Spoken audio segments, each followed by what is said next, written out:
Hi guys, welcome back to Sujatha vlogs. Wow, yummy yummy taste and బాదం పాలు.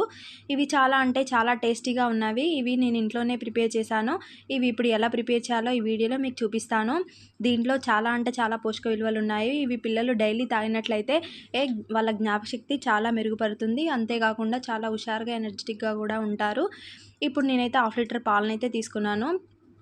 కొన్ని stove మీద పెట్టి మరగబెడుతున్నాను. ఇంకొన్ని పాలలో నేనైతే కస్టర్డ్ పౌడరు, కొంచెం షుగర్ వేసి ఇలా కలుపుతున్నాను. ఎందుకంటే డైరెక్ట్ కాగబెట్టే పాలలో వేస్తేనైతే ఈ కస్టర్డ్ పౌడరు బాగా కరగదు, కొంచెం ముద్దలుగా ఉంటుంది. ఇలా కలిపిన తర్వాత నెక్స్ట్ మిక్సీ జార్లో అయితే నేను ఇలా బాదం పప్పు, జీడిపప్పు, కొన్ని యాలకులు తీసుకొని మిక్సీ జార్లో అయితే మిక్సీ పట్టుకున్నాను. ఎందుకంటే ఇవి చాలా టేస్టీగా ఉంటాయి, అందులోటి పిల్లలకు కూడా చాలా మంచిది.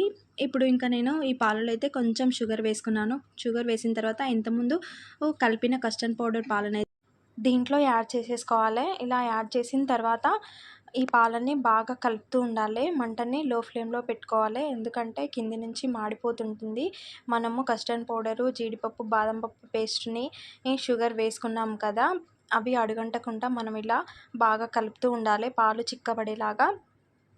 ఇలా చిక్కబడిన తర్వాత చూడండి ఎంత బాగుందో. చాలా టేస్టీగా కూడా ఉంటుంది. ఇవి మనం ఒక 1/2 అవర్ అయితే ఫ్రిడ్జ్లో పెట్టుకొని తాగితే చాలా టేస్టీగా అయితే ఉంటుంది. ఇంకా నా చిటితల్లి అయితే ఎంత ఎంజాయ్ చేస్తూ తాగుతుంది చూడండి. ఓకే గైస్, ఈ వీడియో కనుక మీకు నచ్చినట్టయితే ఒక లైక్ ఇచ్చుకోండి guys. Okay, bye. Thanks for watching. మళ్ళీ నెక్స్ట్ వీడియోలో మళ్ళీ కలుద్దాం. సీ యూ అండి.